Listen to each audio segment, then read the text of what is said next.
ಓಂ ಶ್ರೀ ಗುರು ಬಸವಲಿಂಗಾಯ ನಮಃ. ಸರ್ವರಿಗೂ ಶರಣು ಶರಣ.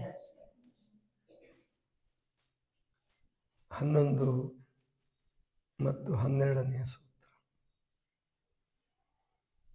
ಸರ್ವಾರ್ಥೈಕಾಗ್ರ ತಯೋ ಕ್ಷಯೋದಯೋ ಚಿತ್ತಸ್ಯ ಸಮಾಧಿ ಪರಿಣಾಮ. 11 ಮತ್ತು 12ನೇ ಸೂತ್ರದಲ್ಲಿ ಮತ್ತು ಮುಂದೆ ಬೇರೆ ಬೇರೆ ಮುಂದಿನ ಸೂತ್ರಗಳಲ್ಲೂ ಕೂಡ ಸಮಾಧಿ ಪ್ರಾಪ್ತಿಯಾದಾಗ ಅಥವಾ ಸಮಾಧಿ ಪ್ರಾಪ್ತಿ ಆದಮೇಲೆ ಅವನ ದೈನಂದಿನ ಜೀವನದಲ್ಲಿ ಏನೇನು ಬದಲಾವಣೆಗಳು ಬರ್ತವೆ, ಯೋಗಿ ಆದವನು ಅಂದರೆ ಏಕಾಗ್ರತೆಯನ್ನು ಸಂಪಾದಿಸಿಕೊಂಡವನು ಸಮಾಧಿ ಸ್ಥಿತಿಯ ಆ ಪರಿಣಾಮ ಏನೇನಾಗುತ್ತೆ, ಹೇಗೆ ಅವನಲ್ಲಿ ವ್ಯಕ್ತವಾಗುತ್ತೆ ಎನ್ನುವ ಮಾತನ್ನು ಪತಂಜಲಿಗಳು ಒತ್ತಿ ಒತ್ತಿ ಹೇಳ್ತಾರೆ. ಯಾಕಂದರೆ ಈಗಿನ ಕಾಲದಲ್ಲಿ ನಾವು ನೋಡ್ತಾ ಇದ್ದೀವಿ, ಎಲ್ಲ ಕಡೆಯಲ್ಲಿಯೂ ಕೂಡ ಅಸಮಾಧಾನ, ಅಶಾಂತಿ, ಆಮೇಲಿಂದ ಒಂದು ರೀತಿ ಉದ್ವಿಗ್ನ ಪರಿಸ್ಥಿತಿ ಸಂಬಂಧಿಕರಲ್ಲಿರಬಹುದು, ಗುರು ಶಿಷ್ಯರಲ್ಲಿರಬಹುದು, ಇನ್ನು ರಾಜಕಾರಣದಲ್ಲಂತೂ ಬಿಡಿ, ಅದು ಯಾವಾಗಲೂ ಗದ್ದಲದ ಕ್ಷೇತ್ರನೇ. ಯಾವಾಗಲೂ ಗದ್ದಲನೇ, ಪ್ರಶಾಂತವಾಗಿದ್ದಾರೆ ಅನ್ನುವಂಥದ್ದು ತುಂಬ ಕಡಿಮೆ. ಆದರೆ ಯೋಗ ಮಾರ್ಗದಲ್ಲಿ ನಡೆದು ಎಲ್ಲ ಕಡೆಯಲ್ಲಿಯೂ ಅಂದರೆ ವೃತ್ತಿಗಳನ್ನು ಶಾಂತಗೊಳಿಸಿಕೊಂಡ ಮೇಲೆ ಚಿತ್ತ ಭೂಮಿಕೆಗಳನ್ನು ಏಕಾಗ್ರ ಮತ್ತು ನಿರುದ್ಧತೆಗೆ ತಂದಾಗ, ನಿರುದ್ಧ ಮತ್ತು ಏಕಾಗ್ರತೆಗೆ ತಂದಾಗ ಅವನಲ್ಲಿ ಎಲ್ಲೆಲ್ಲಿ ನೋಡಿದರೂ ಸಮಾಧಾನ, ಸರ್ವಾರ್ಥೈಕಾಗ್ರತ, ಸರ್ವಾರ್ಥ ಏಕಾಗ್ರತ, ಕ್ಷಯೋ ಅಂದರೆ ಈ ಚಿತ್ತದ ಚಂಚಲತೆ ಕ್ಷಯವಾಗಿ ಸವೆದು ಹೋಗಿ ಎಲ್ಲೆಲ್ಲಿಯೂ ಧರ್ಮ ಉದಯವಾಗಿರುತ್ತೆ ಅಂತ ಹೇಳ್ತಾರೆ. ಇಲ್ಲಿ ಧರ್ಮ ಅನ್ನೋ ಶಬ್ದ ಬಳಸದೇ ಇದ್ರೂ ಕೂಡ ವ್ಯಾಖ್ಯಾನಕಾರರು ಧರ್ಮ ಅನ್ನೋ ಶಬ್ದ ಬಳಸ್ಕೊಂಡಿದ್ದಾರೆ.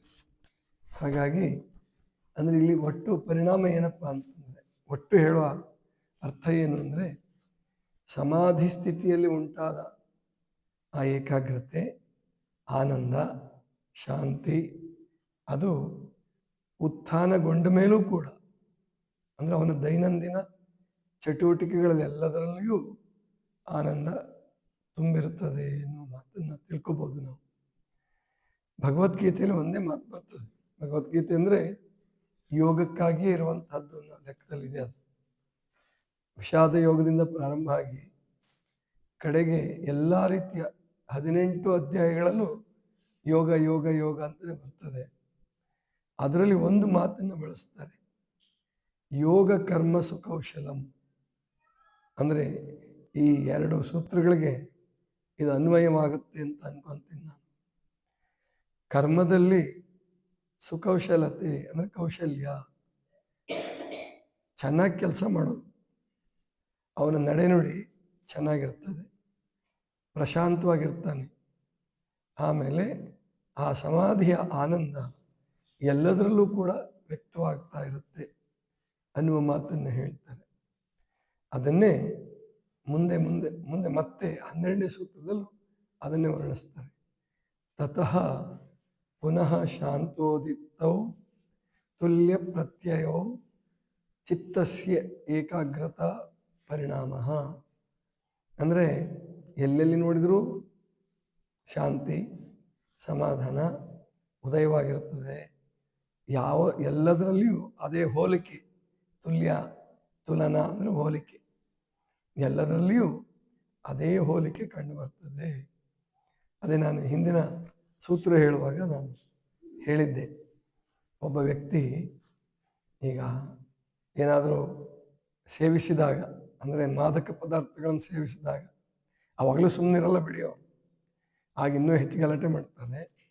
ಆದರೂ ಕೂಡ ಸಮಾಧಾನವಾಗಿರಬಹುದು ಅಂತ ಅಂದ್ಕೊಂಡ್ರೆ ತುಂಬ ಏನು ಕಾಸ್ಟ್ಲಿ ಪದಾರ್ಥಗಳನ್ನು ತಗೊಂಡಾಗ ಸುಮ್ಮನಿರ್ಬೋದು ಅಂತ ಅನ್ಸಿದ್ರು ಆಮೇಲೆ ಅವನ ಚಿತ್ತ, ಅವನ ನಡೆನುಡಿ ಎಲ್ಲವೂ ಅಶಾಂತಿ, ಆಮೇಲೆ ಅವ್ಯವಸ್ಥೆ, ಅಕ್ರಮ ಇದರಲ್ಲೇ ತೊಡಗಿರ್ತಕ್ಕಂಥದ್ದನ್ನು ನಾವು ಕಾಣ್ತೀವಿ.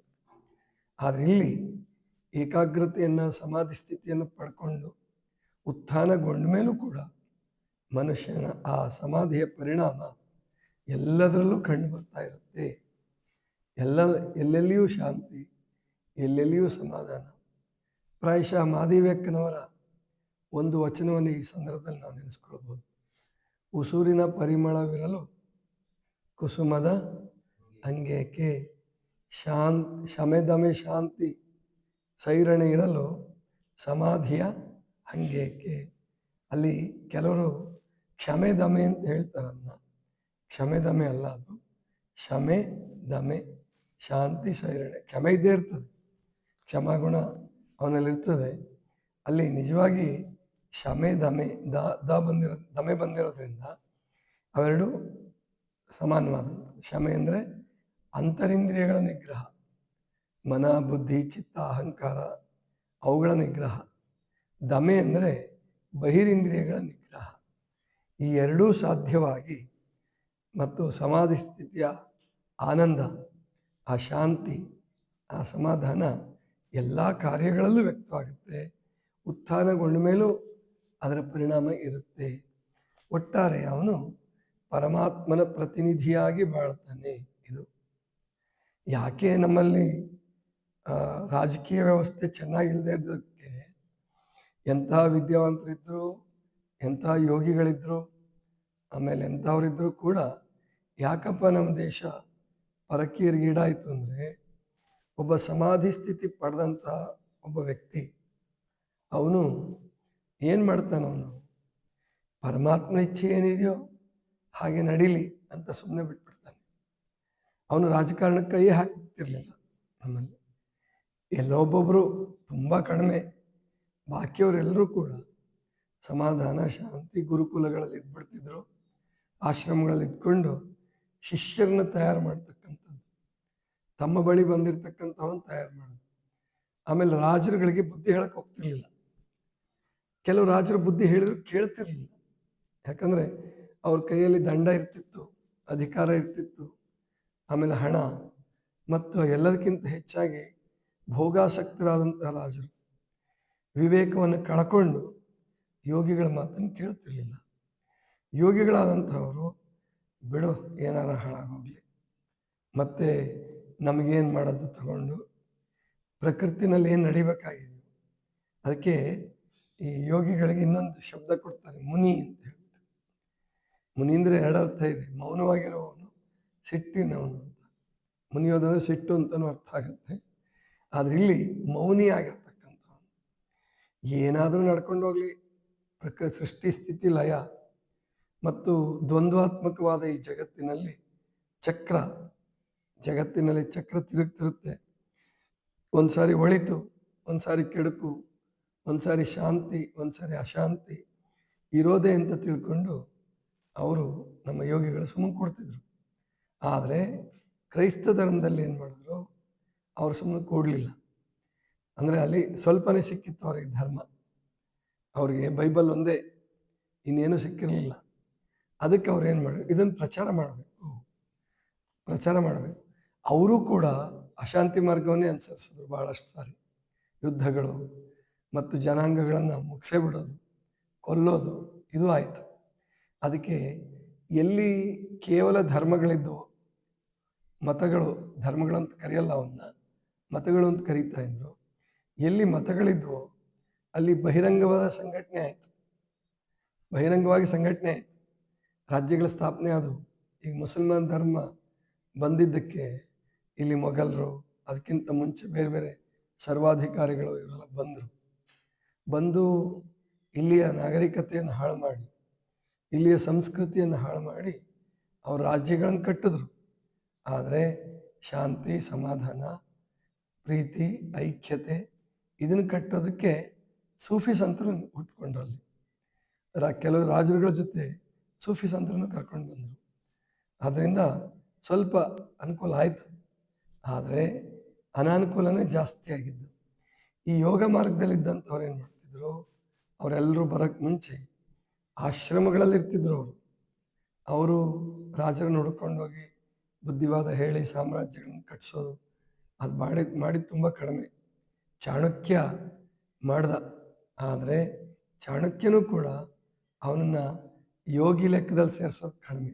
ಅವನೊಬ್ಬ ಒಳ್ಳೆ ತಂತ್ರಗಾರ, ಒಳ್ಳೆ ರಾಜಕೀಯ ತಜ್ಞ, ಅರ್ಥಶಾಸ್ತ್ರಜ್ಞ, ಹಂಗೆ ಸೇರಿಸ್ತಾರೆ ಹೊರತು ಅವನು ಬ್ರಹ್ಮಚಾರಿ ಇದ್ದರೂ ಕೂಡ ಯೋಗಿ ಲೆಕ್ಕದಲ್ಲಿ ಸಮಾಧಾನ ಸಮಾಧಿ ಸ್ಥಿತಿ ಪಡ್ಕೊಂಡಿದ್ನ ಅನ್ನೋದು ಗೊತ್ತಿಲ್ಲ. ಗೊತ್ತಾಯ್ತಲ್ವ? ಆದ್ದರಿಂದ ಒಟ್ಟಾರೆ ಇನ್ಮೇಲೆ ನಾವು ನೀವು ಮತ್ತು ನಮ್ಮ ಮುಂದಿನ ಪೀಳಿಗೆಯವರಿಗೆ ನಾವು ಕಲಿಸ್ಬೇಕಾದ್ದೇನು ಅಂದರೆ, ಯೋಗ ಮಾಡ್ತಾ ಮಾಡ್ತಾ ಶಾಂತಿ ಸಮಾಧಾನವಾಗೂ ಇರಬೇಕು. ಜೊತೆಗೆ ರಾಜಕೀಯ ವ್ಯವಸ್ಥೆಯಲ್ಲಿ ಪ್ರಜಾಪ್ರಭುತ್ವ ಇರೋದ್ರಿಂದ ನಾವು ನಮ್ಮ ಅಭಿಪ್ರಾಯವನ್ನು ಮತದಾನದ ಮೂಲಕ ತಿಳಿಸಿ ಸ್ಥಿರವಾದ ಮತ್ತು ಯೋಗ್ಯವಾದ ಸರ್ಕಾರವನ್ನು ತರಬೇಕು. ಎರಡೂ ಚೆನ್ನಾಗಿರಬೇಕು. ಕೇವಲ ಮಠಗಳು ಆಶ್ರಮಗಳು ಬೆಳೆದರೆ, ರಾಜಕೀಯ ವ್ಯವಸ್ಥೆ ಚೆನ್ನಾಗಿಲ್ಲದೆ ಹೋದರೆ ಅವುಗಳನ್ನು ಯಾರೂ ರಕ್ಷಣೆ ಮಾಡ್ಕೊಳ್ಳೋಕ್ಕಾಗಲ್ಲ. ರಾಜಕೀಯ ವ್ಯವಸ್ಥೆ ಅಂತೂ ನೀವು ಸುಧಾರಣೆ ಮಾಡದೆ ಹೋದರೆ, ಶಾಂತಗೊಳಿಸದೆ ಹೋದರೆ ಅದು ಯಾವತ್ತೂ ಗದ್ದಲದ್ದೇ. ಯಾವತ್ತೂ ಅಲ್ಲಿ ಎಲ್ಲರಲ್ಲೂ ಕೂಡ ಎಂಥ ಒಳ್ಳೆಯವನಿದ್ದಾನೆ ಅಂದರೆ ಅವನಲ್ಲೂ ಒಂದ್ಸಾರಿ ಮರೆವು, ವಿವೇಕರಾಹಿತ್ಯತೆ ರಾಜಕಾರಣದಲ್ಲಿ ವ್ಯಕ್ತ ಆಗೇ ಆಗತ್ತೆ. ಅದನ್ನು ತಪ್ಪಿಸ್ಬೇಕು ಅಂದರೆ ಪ್ರಜೆಗಳು ಮತ್ತು ಯೋಗ ಮಾರ್ಗದಲ್ಲಿರ್ತಕ್ಕಂಥವರು ಜಾಗೃತವಾಗಿದ್ದು ಶಾಂತಿ ಸಮಾಧಾನಗಳನ್ನು ಎಲ್ಲ ಕಡೆಯೂ ಪಸರಿಸುವ ಪ್ರಯತ್ನವನ್ನು ನಾವು ನಿರಂತರವಾಗಿ ಮಾಡ್ತಾ ಇರಬೇಕು. ಇದಿಷ್ಟು ಇವತ್ತಿನ ಚಿಂತನ. ಸರ್ವರಿಗೂ ಶರಣ ಶರಣ.